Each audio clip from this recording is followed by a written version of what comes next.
This story begins with a little boy named Evan, just your average 10-year-old growing up in a quiet Colorado suburb. Brown hair, curious eyes, a little shy, a little bright, just like millions of kids across the country. But there was something different about Evan. Something chilling. Something that started to unfold when his third-grade teacher noticed he wasn't doodling superheroes or animals like the other kids. He was drawing a face. The same face. Over and over and over again. A woman's face. Pale. Wide eyes. Thin lips. Hair tied back. Every single drawing was almost identical, as if he were tracing it from a photo, except he wasn't. Now, before we go further, let me make you a promise. If you stay with me through this video, you're going to get the answer to the mystery you came here for. This isn't just another creepy kid story or cold case clickbait. There's a reason this video is trending right now, and I want you to be part of the people who actually understand the full picture, because the truth? It's much more haunting, more real, than anything the media covered when this case quietly blew up. I'm going to walk you through everything, from Evan's strange obsession to the moment the police pulled out an old missing persons file and felt their stomachs drop. But I don't want you to just watch this.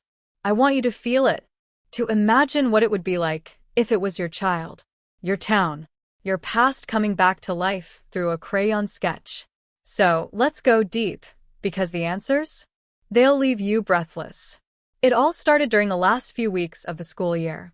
Evan's art teacher, Mrs. Donner, a kind and patient woman with a decade of teaching under her belt, first brushed it off as a phase. You know how kids are, sometimes they get attached to a character from a movie or a story they made up. But Evan wasn't giving the drawings names or stories. He wasn't smiling while he drew. He didn't talk about it at all. He would just sit, completely quiet, and fill page after page with the same haunting face. Not exaggerated or cartoonish, just still, realistic, and sad. There was a sadness in the eyes that didn't match his age. A depth that no child should be able to recreate, no matter how imaginative. That's when Mrs. Donner felt it. That deep, maternal chill that tells you something's off. She started collecting the drawings, carefully tucking a few into her desk, unsure of what to do. Maybe she'd show them to the school counselor. Maybe it was nothing. But then Evan's mom showed up. Single mother. Works full-time. Tired but loving. And she'd been noticing something too. Evan had started talking in his sleep. Not mumbling like most kids. Full sentences. Desperate ones. "She's cold," he would whisper. "She's under the rocks." His mother thought maybe he'd watched something he shouldn't have on YouTube. Maybe a scary video slipped through the filters. But he insisted he hadn't. And when she asked him who the woman was, he'd just look down and whisper, "She's waiting." "You still with me?" Good. Because this is where it starts to get weird. When Mrs. Donner and Evan's mother finally sat down to compare notes, they both felt that same creeping sensation. It wasn't just the drawings. It was the way Evan acted when asked about them. Like, he didn't fully understand why he was drawing her either. Like, it wasn't coming from his imagination, but from somewhere else. He didn't even say it was a woman he knew. Just that he needed to draw her. Every day. That's when Evan's mom took the drawings to the local sheriff's office. Not because she believed anything supernatural was happening, but because she was scared. Scared that maybe her son had seen something. That someone had hurt him. That there was a trauma he couldn't talk about. And she was right. There was trauma. But it wasn't Evan's.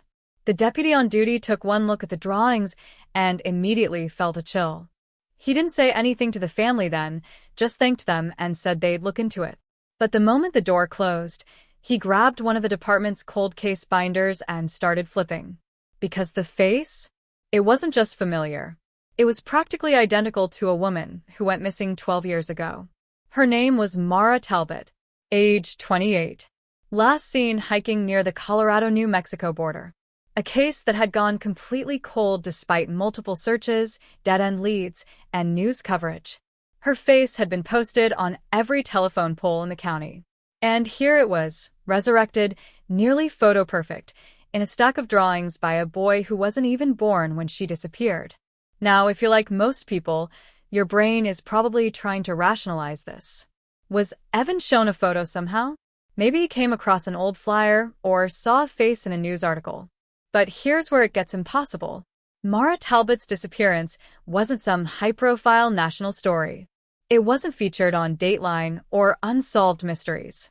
It was local, very local, and all digital traces, articles, photos, even forum posts, had been taken down after the case was closed due to inactivity. And the neighborhood Evan lived in? It was in another county, nearly 70 miles away from where Mara had vanished. No connection. No reason. No explanation. Unless, of course, the connection wasn't physical. It was something else. So the sheriff's office brought in a forensic sketch artist. They sat with Evan, asked if he could draw the face one more time, live while being observed. Evan agreed. He didn't hesitate. As soon as he put pencil to paper, it was like he was in a trance. 30 minutes passed, then 40. And when he finally handed the sketch over, it was sharper, more detailed.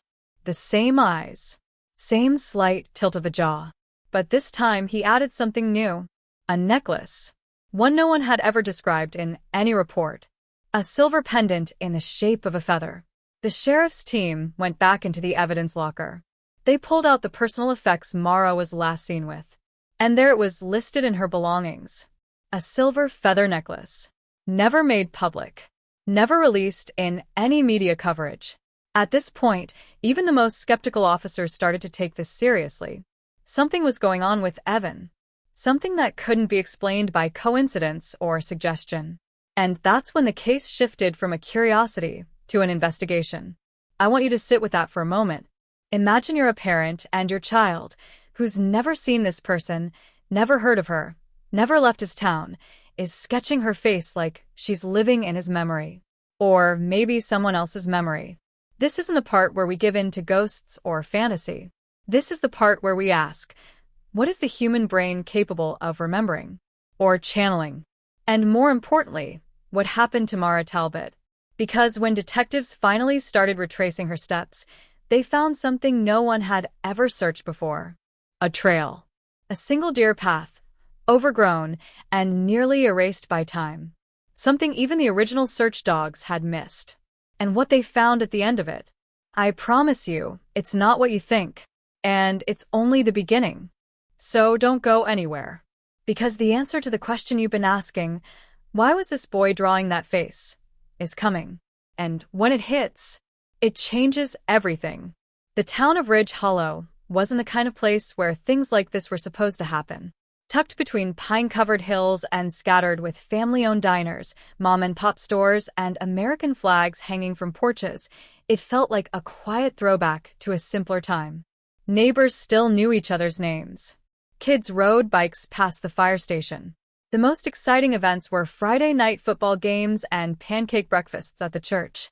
So when whispers started circulating about a little boy who might be connected to a decade-old missing persons case, the reaction wasn't just curiosity, it was disbelief. Some called it fake news. Others chalked it up to parental overreaction or small-town gossip running wild. But behind closed doors, people were watching. And wondering.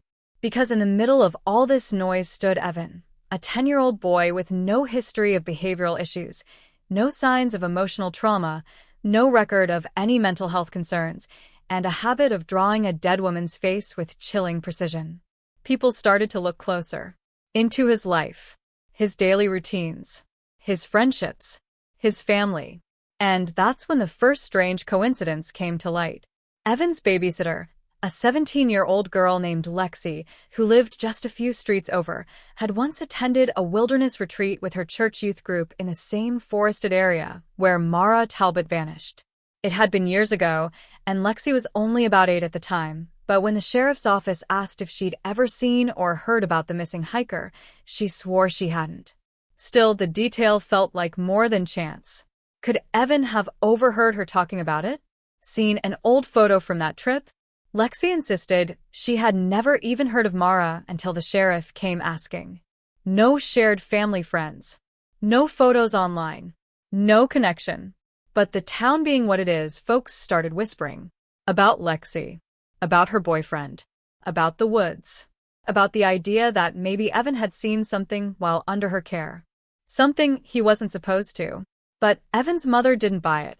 Not for a second. She said her son had always been tuned in, even when he was a toddler. He'd cry before storms rolled in, sometimes hours in advance. He'd ask questions about people who had passed away like he remembered them personally. She'd always dismissed it as coincidence or childhood imagination until now. And lately, things had gotten even stranger.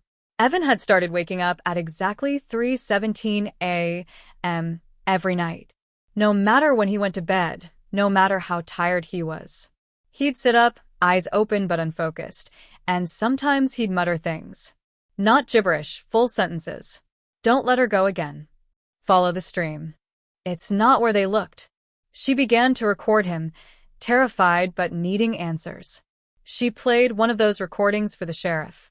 It was low, quiet, barely above a whisper. But the words were clear. She wore blue the day she left. The problem was no one outside of Mara's family knew what she was wearing the day she disappeared. And even that had been uncertain until now. The family had told investigators she was wearing gray, possibly brown, but Mara's sister later found an old selfie from that morning, time-stamped and geotagged. She was in blue. A faded denim shirt. Suddenly, the psychic kid theory wasn't just a rumor. It became the lead the detectives didn't want to believe but couldn't ignore. And if you think that's too far-fetched, let me remind you that law enforcement, even in the most skeptical circles, have historically consulted with psychics and mediums on unsolved mysteries when all else fails. Only this time, the medium wasn't a self-proclaimed adult. It was a child with crayons.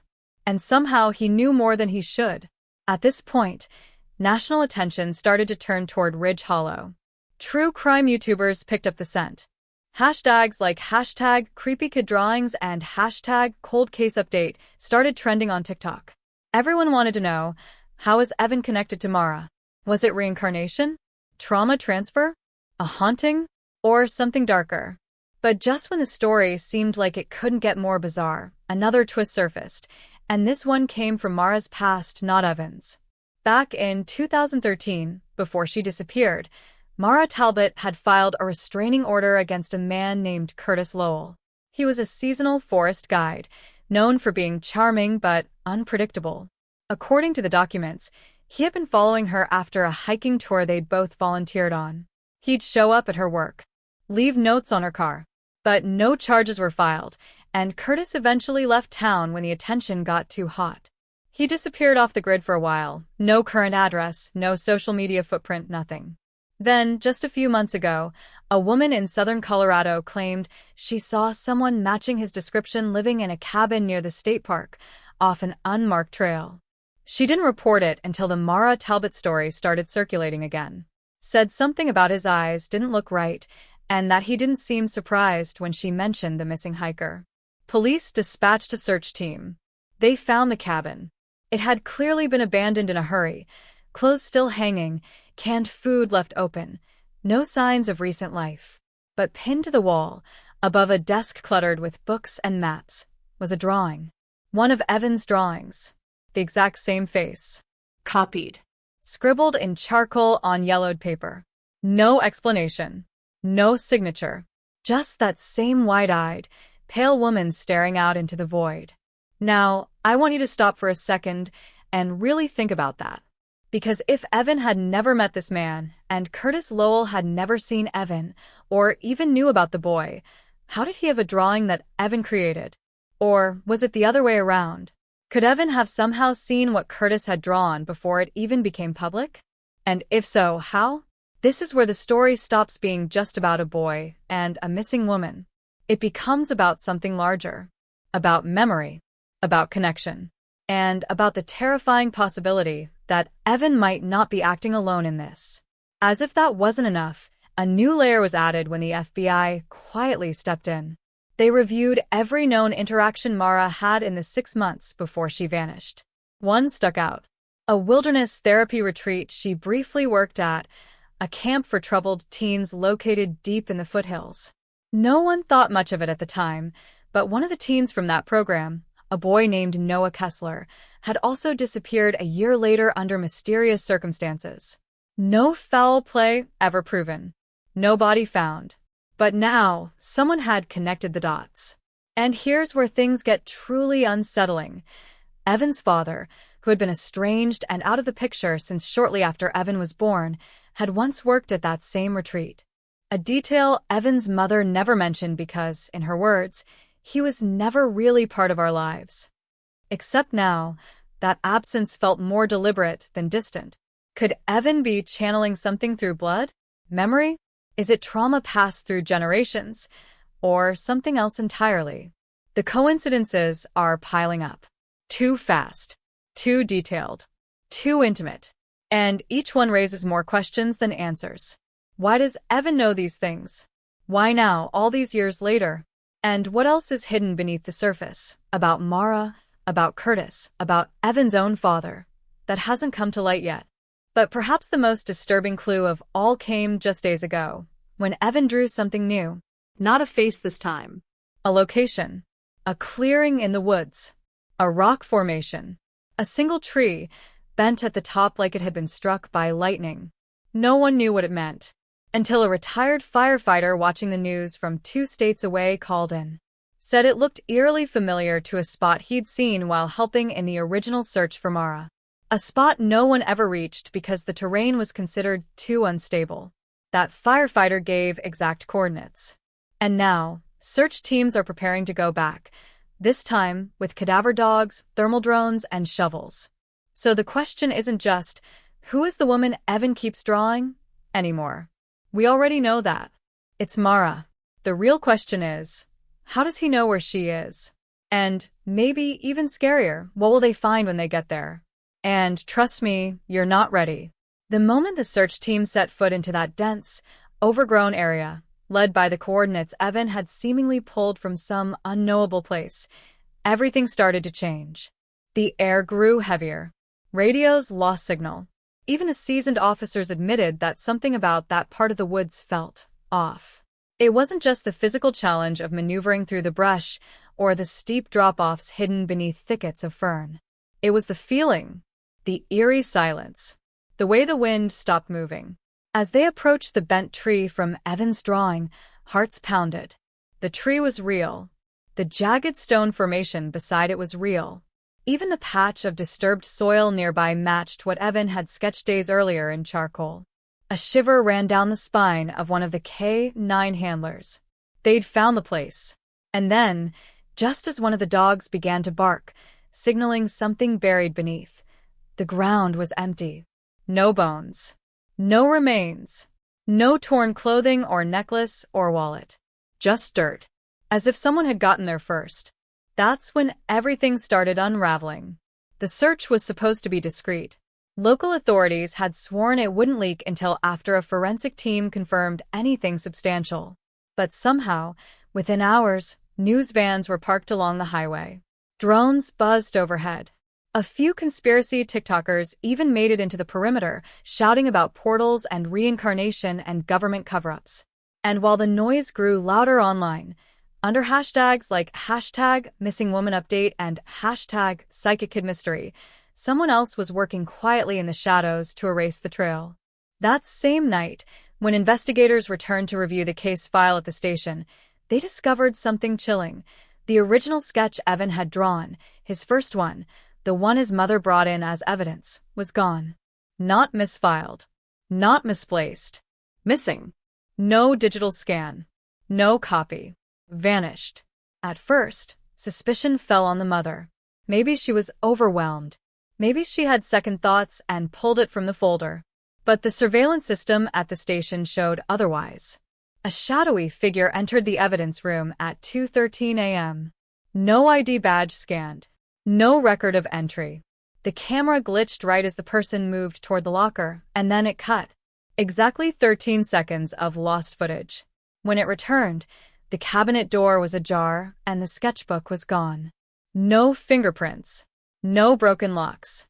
Just a silence that screamed foul play. Someone didn't want that drawing around anymore. And that someone had access, knowledge, and one very specific motive.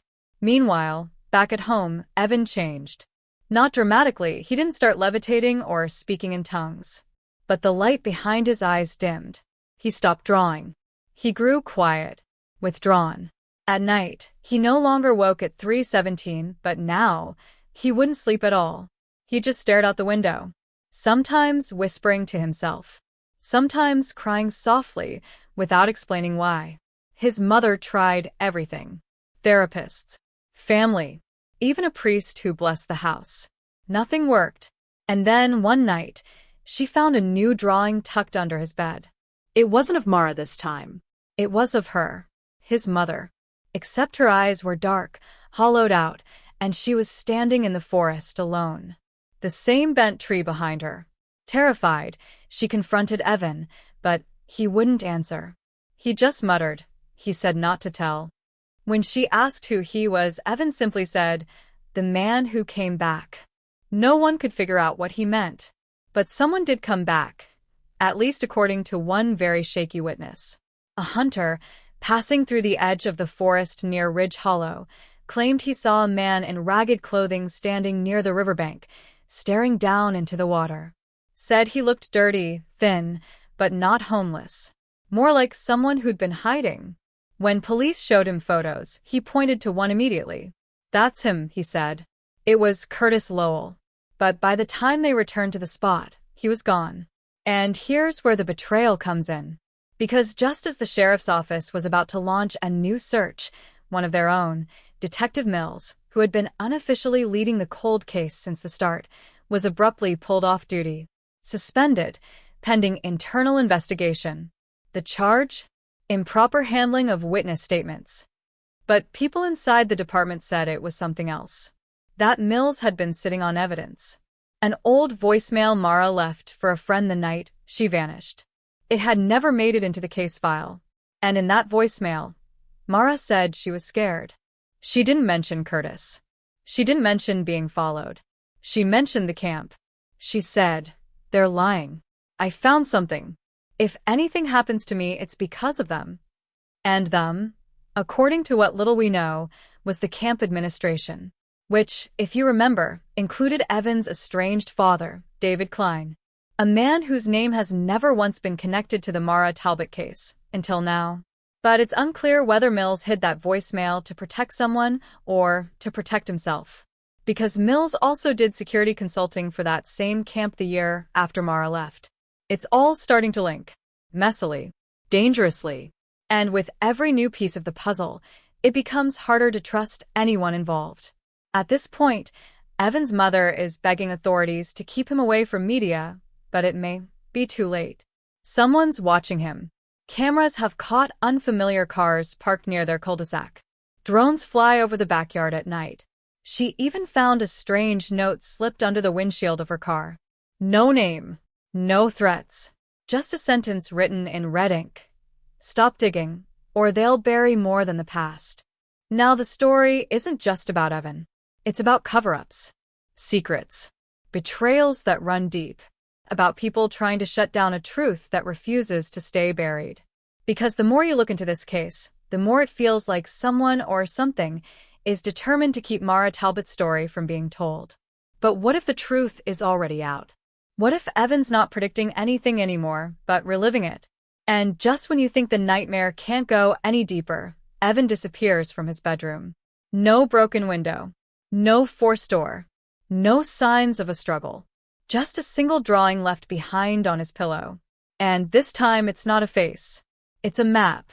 And it's not to the forest. It's to somewhere no one's ever searched. Yet.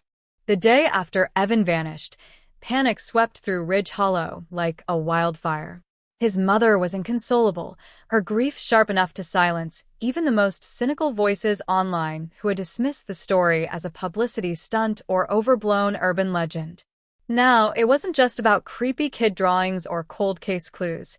It was a missing child case, and the whole town was watching helplessly as search parties fanned out into the woods again. But there was something different this time. This wasn't the same hopeful search that had once rallied around finding Mara Talbot. This was darker, more desperate, because no one knew if Evan had wandered off or been taken.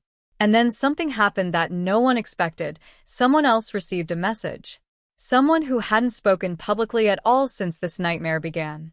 Mara's sister, Danielle. Danielle Talbot had stayed mostly out of the spotlight over the years. After the original investigation into Mara's disappearance went cold, she moved out of state and started over. New job, new last name, no interviews, no social media presence. But somehow someone found her. She received a package with no return address, postmarked from an unfamiliar city in Pennsylvania. Inside was a single Polaroid. It showed a young boy standing at the edge of a pond, his back turned to the camera. The image was grainy, but unmistakably recent. The boy was wearing the same pajama pants Evan had been in the night he disappeared. Danielle stared at the photo for hours, unable to explain why the trees in the background looked so familiar. Then she remembered a family camping trip. She and Mara had gone to that same lake when they were teenagers. It wasn't anywhere near Ridge Hollow. In fact, it was nearly 400 miles away. The FBI was notified immediately, but when they arrived to sweep the area around the pond, they found nothing. No footprints. No fibers. No sign anyone had been there recently.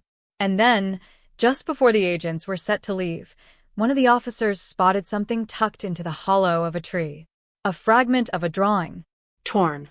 Weather-damaged, but still visible enough to make out the same bent tree and Evan's initials in the bottom corner. Everyone began to wonder, was Evan being led somewhere, or was he leading them? Because this wasn't just random. Whoever had sent that photo to Danielle had done so with purpose. And if the map Evan left behind was real, it wasn't to the woods everyone had been focusing on, it was part of something bigger. A trail. A sequence. A breadcrumb path that had started long before anyone realized. At the same time, another piece of the puzzle began to crumble. For weeks, law enforcement had assumed that Curtis Lowell, the obsessed former forest guide with the restraining order from Mara, was the prime suspect. It made sense. His history. His disappearance. His presence in the woods. But then a new detail emerged from an old, overlooked source, a diary entry. Mara had kept a personal notebook during her time volunteering at the wilderness retreat. Most of it was mundane nature sketches, packing lists, quotes about healing, but one entry stood out, dated just 2 days before she vanished. In it, Mara wrote about a disturbing conversation she overheard late at night between 2 staff members. One of them was a man named David. He was arguing with someone over what she found. Mara didn't know what the conversation meant at the time. But now, that detail changes everything. Because David wasn't just some staffer. He was Evan's father. That revelation flipped the entire case on its head. If Mara had been targeted for something she stumbled across at the camp, and David had been directly involved, then maybe Evan wasn't tapping into some unexplained psychic energy. Maybe he had inherited something much more tangible, knowledge passed down, secrets whispered before he could speak, trauma encoded in memory. Maybe he wasn't predicting events at all, but rather unraveling the truth about what his father was part of. And if that's the case, then Evan may not have been taken by a stranger. He may have gone willingly, or worse, been pulled back into something that's been circling around his family for years. But this isn't where the chaos ends. Because just as investigators began piecing together this new angle, something deeply unnerving occurred back in Ridge Hollow. Lexi, the teenage babysitter who had once been connected loosely to the hiking trip years ago, was found unconscious in her car, parked behind the town library. She wasn't harmed, but there was a note in her lap, written in block letters. It read, "You were warned." When she came to, Lexi was confused, disoriented. She claimed she'd been followed for days. Said she saw the same dark SUV tailing her after school and outside her job. But when asked who might want to silence her, she said something that made every officer in the room shift uncomfortably. "I think Evan told me things before all of this, but I didn't understand it at the time. And now I can't remember exactly what he said. Just that I wasn't supposed to tell anyone." Lexi was put into protective custody, but the message was clear. Someone out there was actively trying to suppress the truth. And they were getting bolder. Between the erased evidence, the surveillance gaps, and now this direct threat, it was obvious the stakes had shifted. This wasn't just about solving a long-forgotten cold case.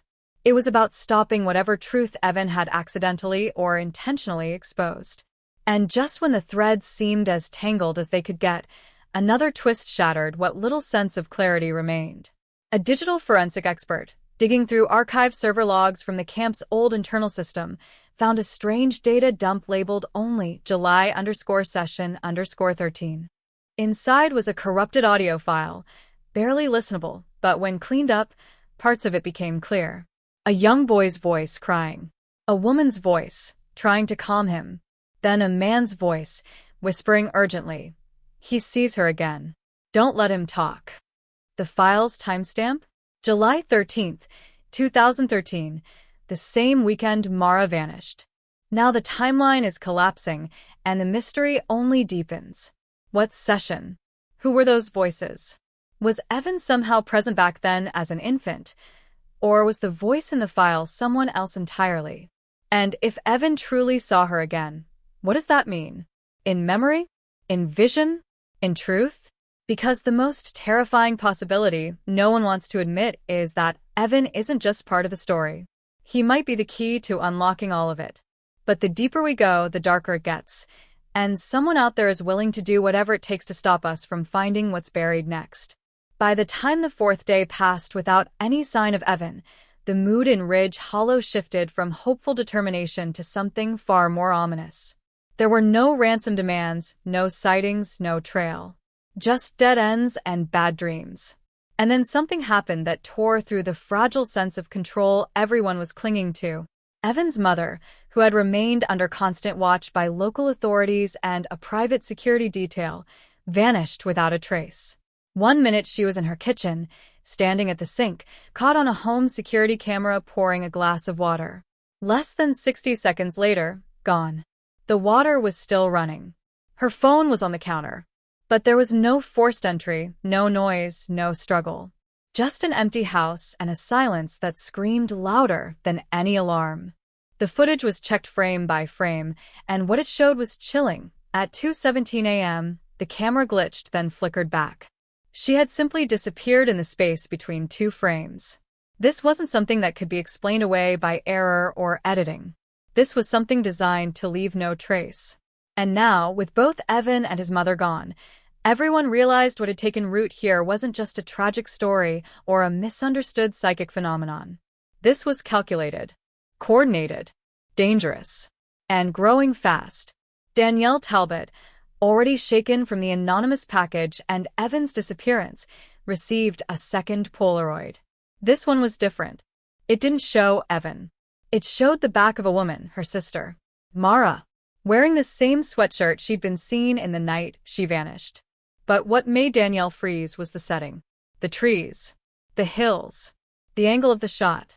She recognized it because she'd seen it before, but not in real life. It was in Evan's last drawing, the one left on his pillow the night he disappeared.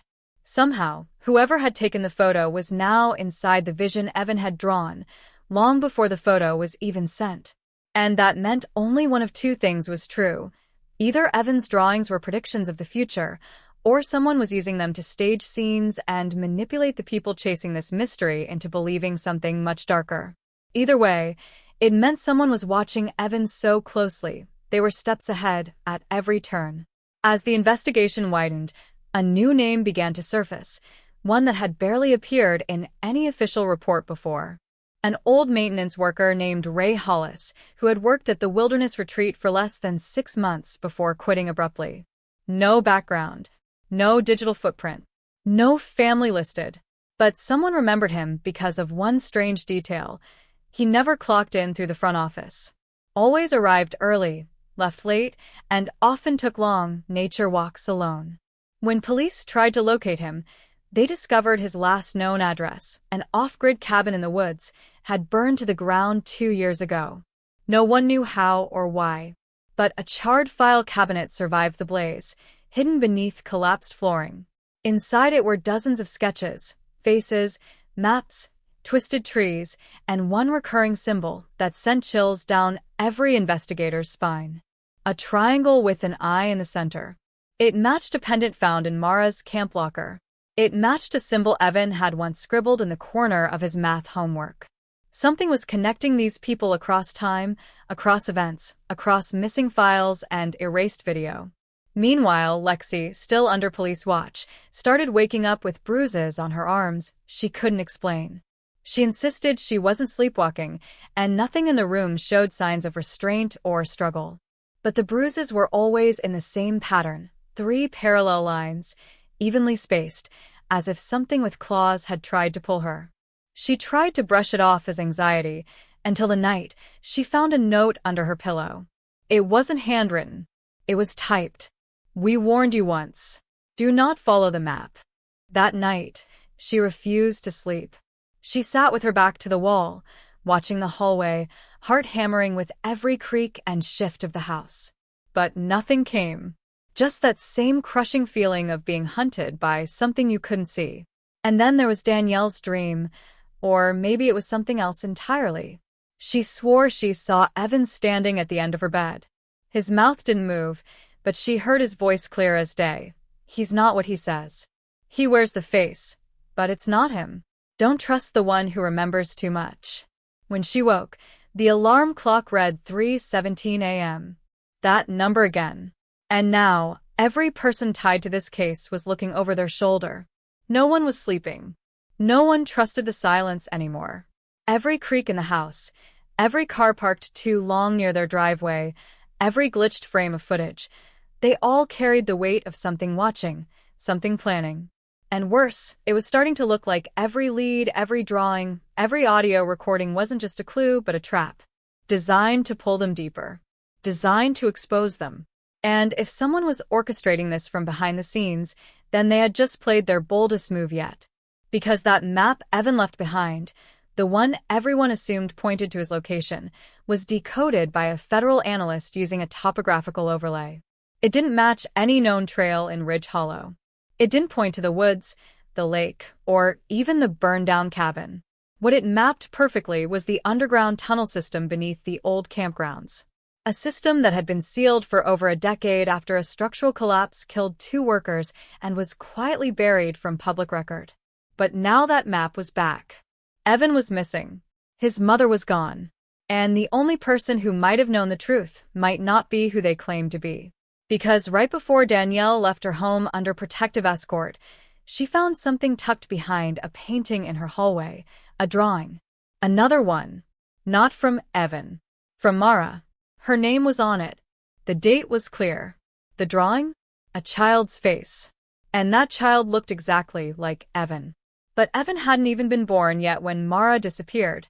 So now the question isn't just where is he? It's when did all of this really begin? It all came crashing down one rainy afternoon, the kind of sky that seemed to press down on Ridge Hollow like a weight. The town had become a pressure cooker of rumors and raw nerves, with search efforts stalling and no new leads in days. Danielle was on her way to meet with an investigative journalist who claimed to have information about the old camp's tunnel system, blueprints, documents, possibly even names. She wasn't sure what to expect, but she was desperate for answers. She pulled into the diner parking lot where they'd agreed to meet, rain streaking the windshield, heart thudding like it always did now. Half dread, half hope. The place was empty except for the waitress behind the counter and one man sitting at the far end in a flannel shirt and a baseball cap pulled low. He didn't look up as she approached, but he spoke before she could sit. "Danielle Talbot. You don't know me, but I knew your sister. And I know what Evan is." That sentence hit her like a freight train. She sat, cautious, scanning his face. There was something familiar about him, though she couldn't place it. He slid a folder across the table. Inside were copies of old intake forms, all from the summer Mara disappeared. She flipped through them quickly, but one made her freeze. An application filled out by someone named David Monroe. Her brother-in-law. Evan's father. But the photo attached wasn't him. It was the man sitting in front of her now. She looked up, completely thrown. "This is you." He nodded. "That's the name I used then. But I'm not Evan's father. And the man who is, he took my name, my records, my identity. Everything. He's been living under it ever since." Danielle recoiled. "What are you talking about?" The man leaned forward, his voice low and steady. the rain tapping harder against the window. "The guy you know as David Monroe?" He was part of something at that camp. "A group. They called themselves the Hollow. It was supposed to be a therapeutic program off the books. They were experimenting on memory, suggestion, creating false narratives. Mostly adults who signed up. But that summer, they started bringing kids into the program. Your sister stumbled onto it. She found out what they were doing, tried to go to the authorities. That's why she disappeared." Danielle's mind was spinning. None of this made sense. And yet, pieces of it fit in terrifying ways. She whispered, "And Evan?" "He's not just your nephew," the man said, pulling out another document. It was a birth certificate, altered, tampered with, but the original name underneath had been revealed using forensic ink analysis. It wasn't Evan Monroe. It was Evan Holloway, the name of one of the group's original founders. "They used her," the man said. "Mara. They didn't kill her. They used her. Her body. Her mind. She was part of some memory implantation process. I don't know the full science behind it, but what they were trying to do was recreate a consciousness, bring back someone they lost. And they thought the only way to do it was through a child. That child became Evan." Danielle pushed the folder away, sick to her stomach. "That's not possible. He's just a boy. He's my nephew. I held him when he was born. I know him." But did she? The question slammed into her with full force. The strange drawings. The things he seemed to know. The way he always stared too long at photographs of Mara, as if trying to remember something that wasn't his to remember. She had dismissed it for years as childhood intuition. Imagination. But what if it wasn't? The man stood to leave, his voice grim. "You're not chasing a kid who went missing. You're chasing the last surviving fragment of something that was never supposed to be discovered. And if they've taken him, they're not trying to hurt him. They're trying to finish what they started." Danielle was still frozen when the waitress approached and handed her the check. Scrawled on the back, in the same blocky font as the threats Lexi had received, were the words, "He warned you. Now stop digging or you're next." Panic exploded in her chest. She ran to the door to catch the man, but he was already gone. No car. No trace. Just like Evan's mother. Just like Mara. Just like everyone who had gotten too close to the truth. That night, Danielle sat alone in her motel room, all the lights on, hands trembling as she pulled up the old camp staff directory. She searched every name, every photo. Most were dead ends. But then, near the bottom, she found it. A blurry group photo, staff from the summer of 13. There in the back row was Mara, smiling, arm around someone whose face was turned slightly. She zoomed in. Her breath caught. The man beside Mara looked exactly like Evan. Same eyes. Same expression. Same scar above the eyebrow. Only it wasn't Evan. The photo was taken 6 years before he was born. Now everything she thought she knew, about her sister, her family, even reality itself, was unraveling. And somewhere out there, in a place long buried beneath the forest, something that should have stayed forgotten was waking up again. Danielle couldn't sleep. The folder from the diner sat open on the motel nightstand, and that group photo, Mara beside a man who looked exactly like Evan, burned into her mind like a brand. Her hands trembled as she picked up the phone and dialed the only number she had left memorized by heart, David Monroe, her brother-in-law, Evan's father, the man she had trusted for over a decade. When he answered, his voice was calm, casual, completely unaware of the firestorm building on the other end of the line. She told him she needed to talk, said she had found something about Mara. There was a pause, longer than it should have been. Then he said he'd meet her in an hour. Same diner. No questions.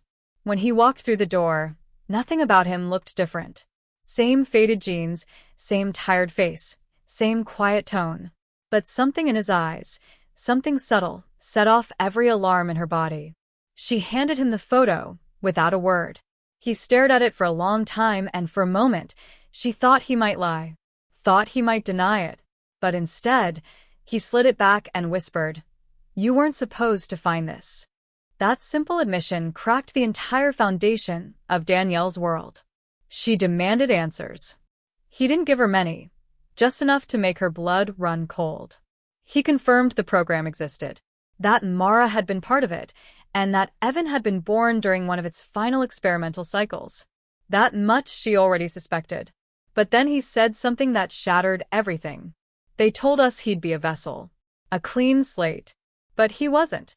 Something from that place attached itself to him. Memories. Voices. I tried to get out. I thought if we raised him away from all of it, gave him a normal life, maybe it would fade. But I was wrong. The more he drew, the more it grew stronger. They found us again because he started remembering. Danielle felt her throat tighten. You lied to all of us. For years. He nodded. I did it to protect him. And to protect you. You have no idea what they're capable of. But now Danielle had to choose. She had uncovered too much. The man she thought was her brother-in-law had lived under a false identity for years. Her sister hadn't just gone missing, she had been used. And Evan wasn't just a missing boy. He was a ticking time bomb of secrets nobody fully understood.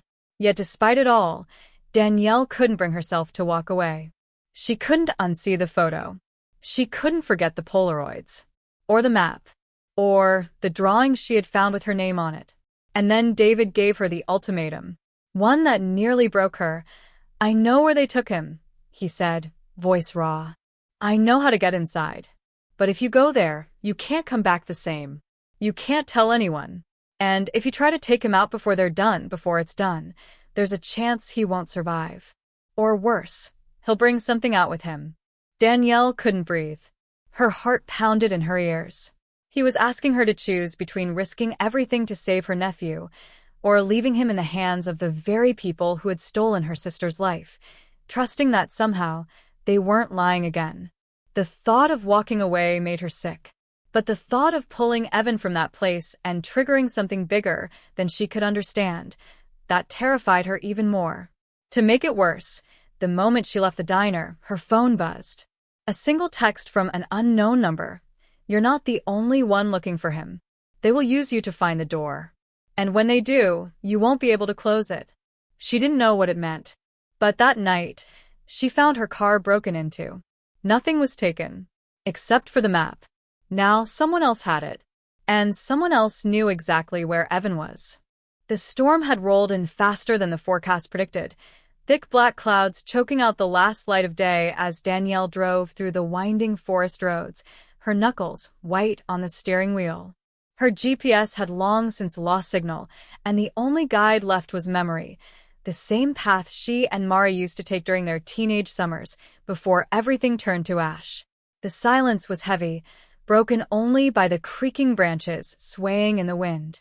Every mile closer to the old camp tightened the pressure in her chest, and by the time she saw the rusted sign half buried in vines, Ridge Hollow Youth Center, she felt like the air itself was turning against her.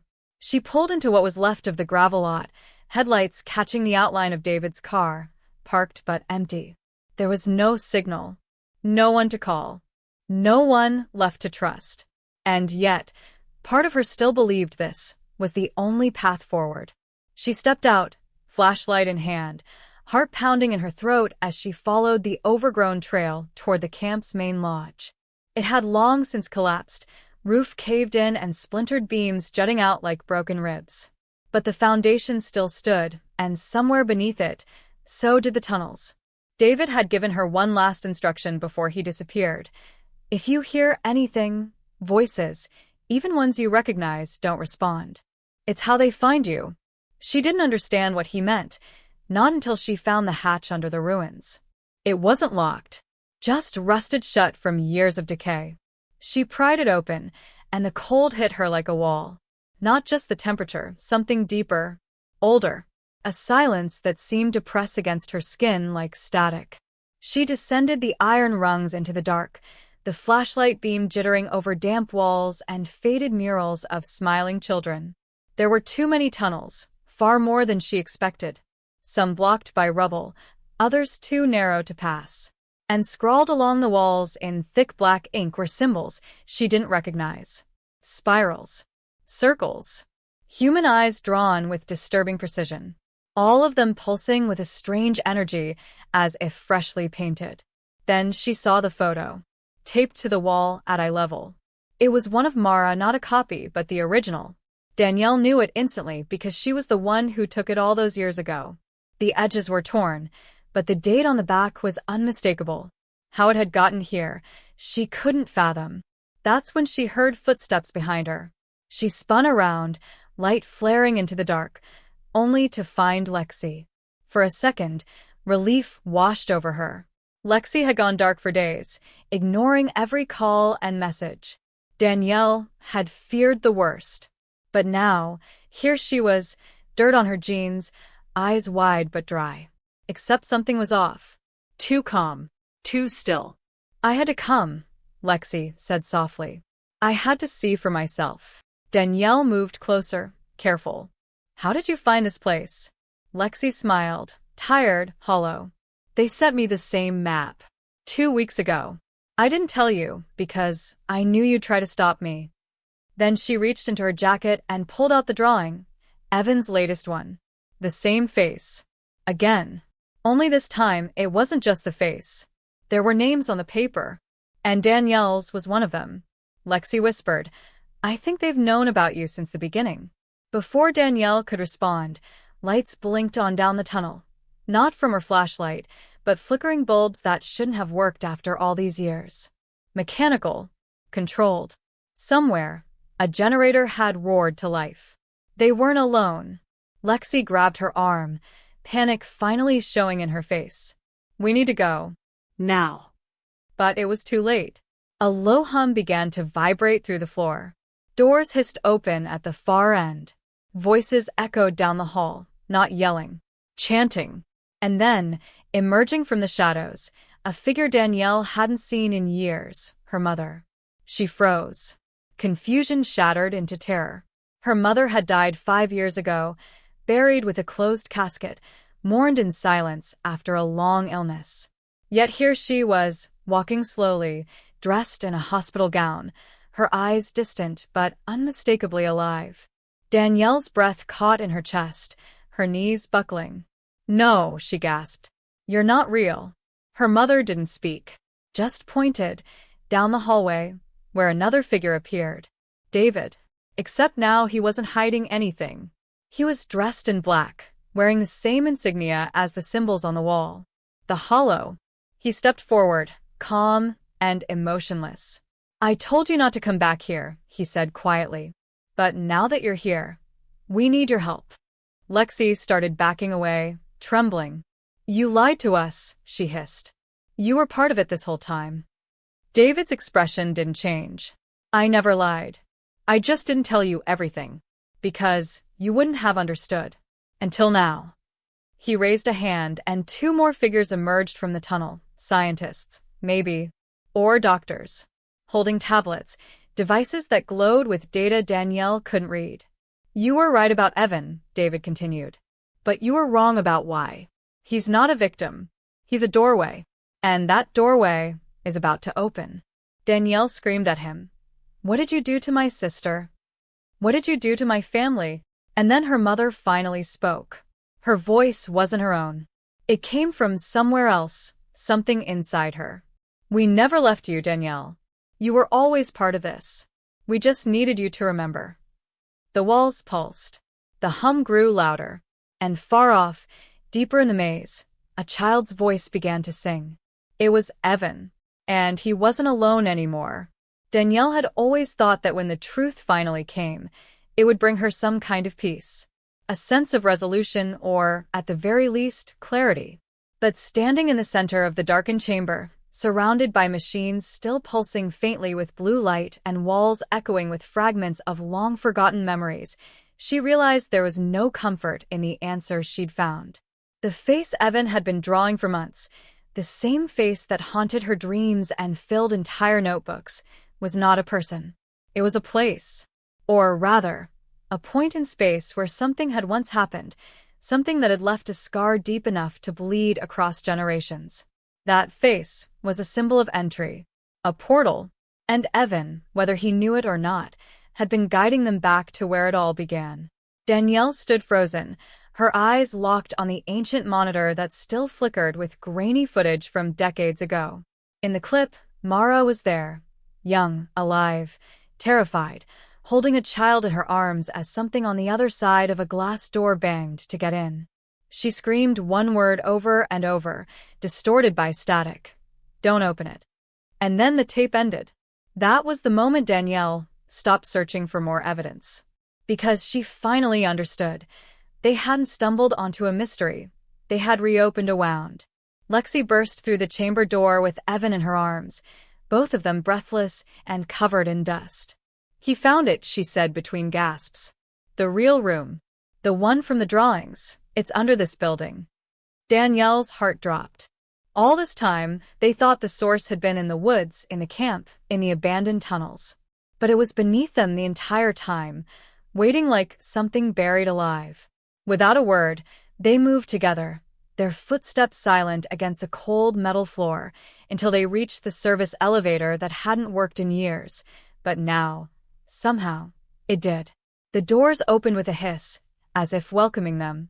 The descent was slow and nauseating. Evan stared at his reflection in the brushed steel walls, unmoving. When they reached the bottom, a corridor stretched out before them, walls covered in the same spiraling symbols he'd been drawing for months. At the end stood a door. Not a metaphorical one. A real, steel-riveted door with a keypad that glowed faintly red. Danielle stepped forward and entered the sequence she'd found in Mara's notes. 1-9-6-4, the year the first face appeared. The door slid open, and the sound that followed was not mechanical, it was biological. Like something breathing, something waiting. Inside, the air was thick and pulsing with a low frequency that made their teeth ache. A massive chamber spread out before them, its walls lined with what looked like mirrors, but each one showed different moments in time.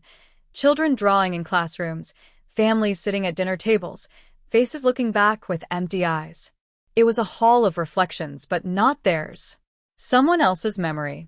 And at the center, surrounded by cables and pulsating wires, stood David. Alive. Waiting.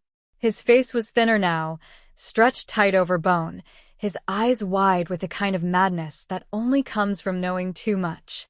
"You came," he said softly, his voice reverberating across the chamber. "I told you it would find its way home." Danielle stepped forward, rage boiling inside her. "You lied.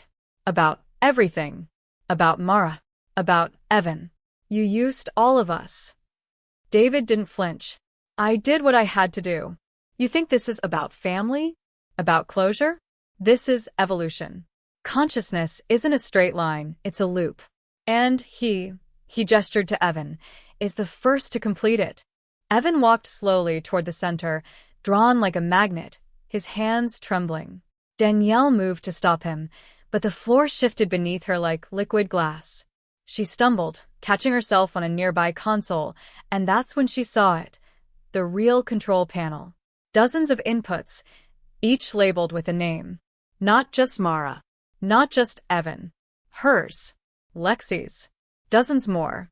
These weren't random victims. They were descendants. Pieces of a long experiment stretching back generations, each one chosen, bred, and tracked. Evan wasn't gifted. He was designed. The final result of something larger than any of them could grasp. Suddenly, the air snapped. A sound like cracking ice echoed through the chamber as one of the mirror-like panels shattered, revealing a void beyond. A dark, shifting mass pulsed behind it, featureless, but somehow aware. It had no face, until it looked at her. Then, all at once, it had every face Evan had ever drawn, flickering through them like a deck of cards. Danielle backed away, heart pounding. "What is that?" she whispered. David stepped toward the mass, arms outstretched like a prophet. "That is the true memory, the original witness. We are just echoes." But he pointed at Evan, is its voice. Danielle had a choice. Stop it. Save Evan. Or let it finish what it started. She looked to Lexi, who gave a single nod. Then, without another thought, Danielle slammed her palm onto the final command panel. The system screamed. Alarms burst to life. And in the chaos, the chamber began to collapse, not outward, but inward, as if folding in on itself, swallowing the void and everything tied to it. David screamed, pulled into the darkness, vanishing without a sound. Evan collapsed.